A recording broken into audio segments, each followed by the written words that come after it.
Early days में, और पहला यही मंदिर है जो मंदिर महाराज जी ने ज्वाइन किया और पूरा जीवन इसी मंदिर में श्री श्री कृष्ण बलराम राधे श्याम समर्पित करते हुए सेवाएं दी। और अभी महाराज जी RSA के रूप में राजस्थान इत्यादि स्थानों पर प्रचार भ्रमण करते हुए पूरे भारत में भ्रमण कर रहे हैं। और आप सभी को ज्ञात है ही, परम पूज्य श्री गोपाल कृष्ण गोस्वामी गुरु महाराज जी के गोलोक गमन के पश्चात परम पूज्य श्री भक्ति आश्रय वैष्णव स्वामी महाराज इस्कॉन के अधिकृत गुरु के रूप में भी महत्वपूर्ण जिम्मेदारियां व सेवाएं निभा रहे हैं। और महाराज जी का हम सभी पर विशेष प्रेम है, कृपा है। महाराज जी को जब भी हम अनुरोध करते हैं, निवेदन करते हैं, तो महाराज जी कभी ना नहीं कहते। महाराज की हम सभी पर बहुत बड़ी कृपा है। तो आप सभी से अनुरोध है कि अपने नाम जप को विराम देकर आज के 3 दिवसीय राम कथा का दूसरा सत्र श्रवण करने तैयार रहिए। और एक छोटा सा अनाउंसमेंट है महाराज जी, आज गुरु महाराज जी के द्वारा श्री श्री कृष्ण बलराम मंदिर में इंग्लिश श्रीमद् भागवतम क्लास दिया जाएगा और गुरु पूजा की कीर्तन भी है। तो आप में से जो भक्त वृंदावन में है वे मंदिर जरूर आइए, और जो वृंदावन में नहीं है वे इस्कॉन वृंदावन लाइव पे पूरा कार्यक्रम अटेंड कर सकते हैं। हरे कृष्णा। तो ज्यादा समय न लेते हुए महाराज जी के चरणों में प्रार्थना करते हैं, अनुरोध करते हैं आज का टॉक प्रारंभ करें। महाराज हरे कृष्ण। हरे कृष्णा। परम पूज्य श्री लोकनाथ स्वामी महाराज की जय हो। आज के इस प्रातः काल में आप जितने भी श्रद्धालु भक्तगण भारत के अन्य अनेक स्थान से इस सेशन में ज्वाइन किए हैं, आप सभी के इसी चरण मेरा सादर प्रणाम स्वीकार करें श्री धाम वृंदावन से। पद्माली प्रभु ने आदेश किए हैं कि भगवान राम के चरित्र के बारे में कुछ चर्चा किया जाए, प्रयास करते हैं।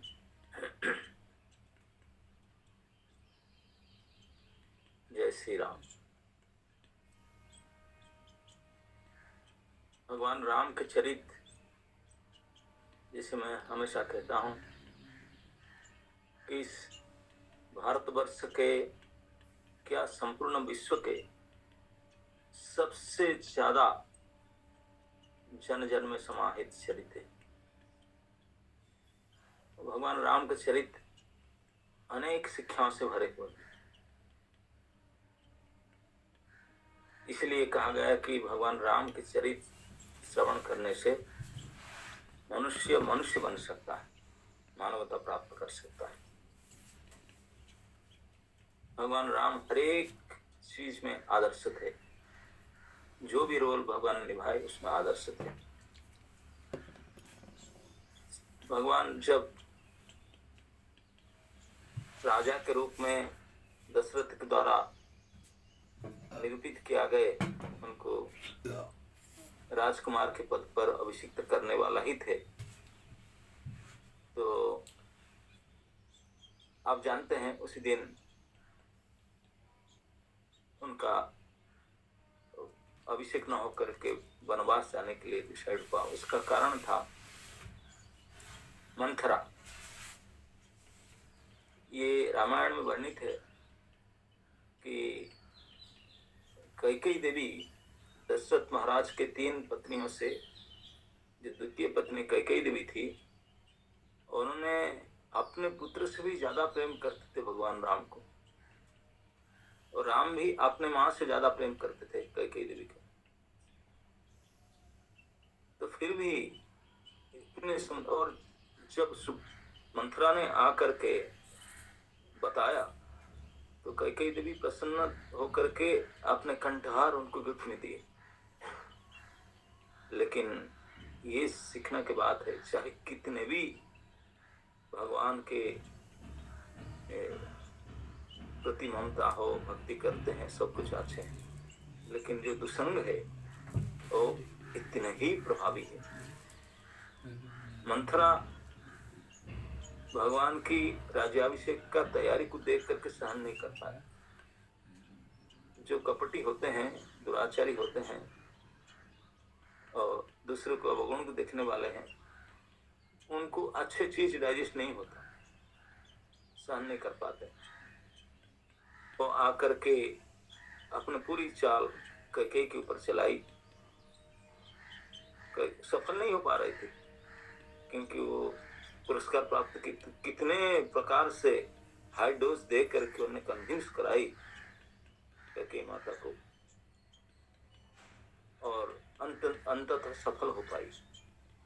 तो इससे हम देखते हैं, चाहे हम भगवान के समर्पित भक्त क्यों ना हो, अगर हम दुसंग से नहीं बचते हैं तो हमारा दुर्गति होने में समय नहीं लगता। इसलिए भगवान चैतन्य महाप्रभु कहते हैं, असत्संग त्याग ऐ वैष्णव आचार। हम वैष्णव हो गए, लेकिन ऐसे केयरलेस मत रहो। किसके केयरफुल लो ना, भगवान जो भगवान हमको अभय प्रदान करते हैं वही कहते हैं कि तुम समय से बचकर रहो असत्संग से, क्योंकि असत्संग ऐसा चीज है जो वैष्णव को भी पतन करा देता है। कैकेयी माता का उदाहरण, कपट खटाई। दूसरा, भगवान राम जब चले गए तो भरत जी को जब सभी लोग ने मिल करके राजा बनाना चाह रहे थे, भगवान राम जब अयोध्या छोड़ करके वन में जाने लगे तो जितने भी अयोध्या वासी दुखी होकर सब उनका साथ चलने लगे, बोले हम भी सब जा रहे हैं, चलने लगे।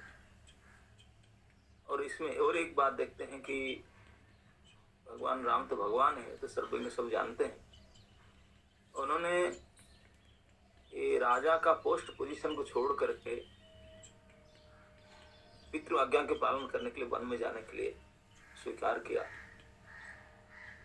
तो इसमें हम देखते हैं कि हम लोग का जो अटैचमेंट होता है पोस्ट पोजीशन से, वो नहीं होना चाहिए, भगवान दिखाते हैं, बल्कि सर्विस के अटैचमेंट होना चाहिए, सेवा के प्रति आसक्त होना चाहिए, ना कि कोई पोस्ट पोजीशन के प्रति।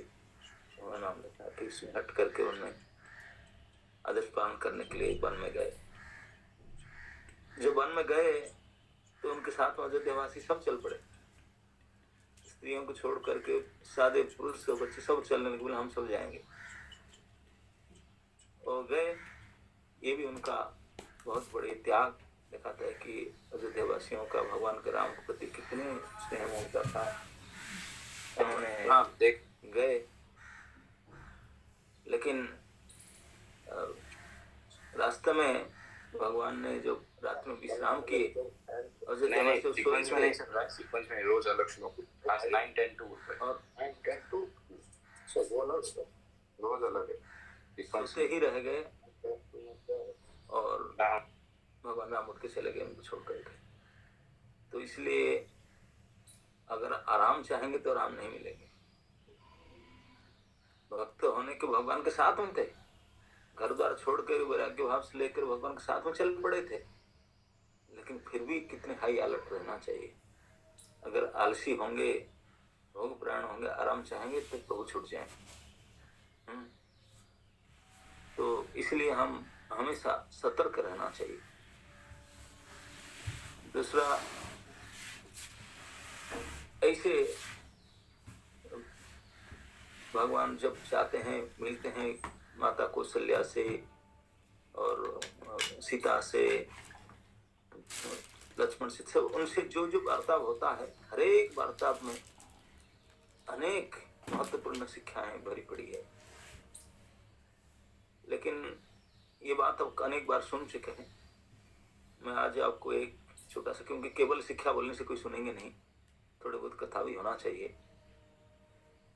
रामचरित में एक बड़े रोचक कथा है। जब भगवान चित्रकूट से त्याग करके चित्रकूट को पंचवटी दंडकारण्य में गए, दंडकारण्य में नाना प्रकार असुरों को, असुर विनाश करना भगवान का प्रोजेक्ट था।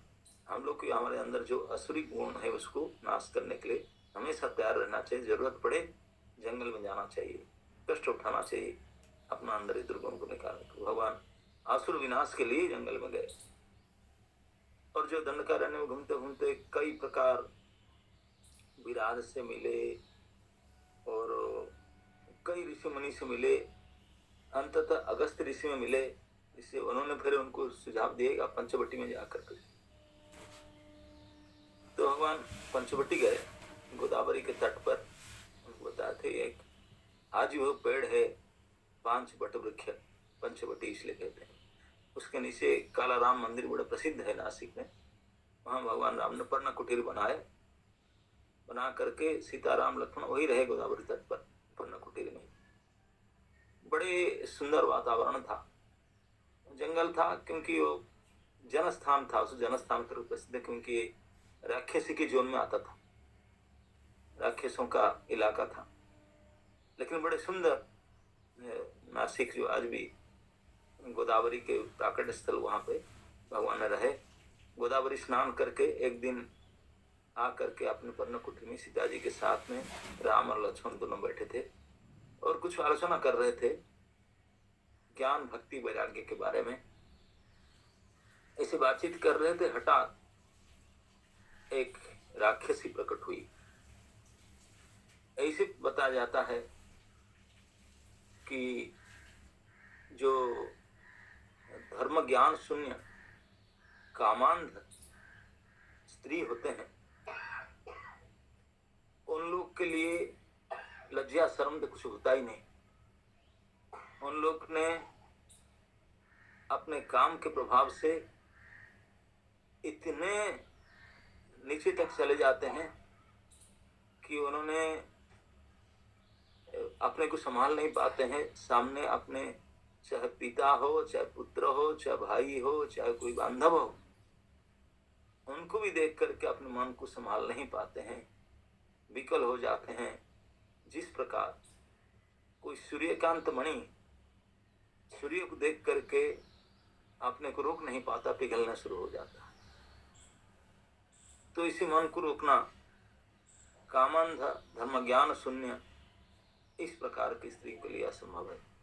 और अगर उनके सामने भगवान श्री राम जैसे सुंदर पुरुष, मनोहर पुरुष आ जाए तो साधारण धर्म ज्ञान युक्त कोई संभाल नहीं पाएगा। धर्म ज्ञान शून्य क्या संभाले, क्योंकि कंदर्प कोटि कमनीय विशेष शोभा, करोड़ों कंदर्प के सुंदरता को मात करने वाले भगवान राम के इतने सुंदर सिमुख, उनके शरीर, उनके राजोचित लक्षण युक्त शरीर और एवरीथिंग, भगवान राम से कोई भी सभी इतने सुंदर मनोहारी था।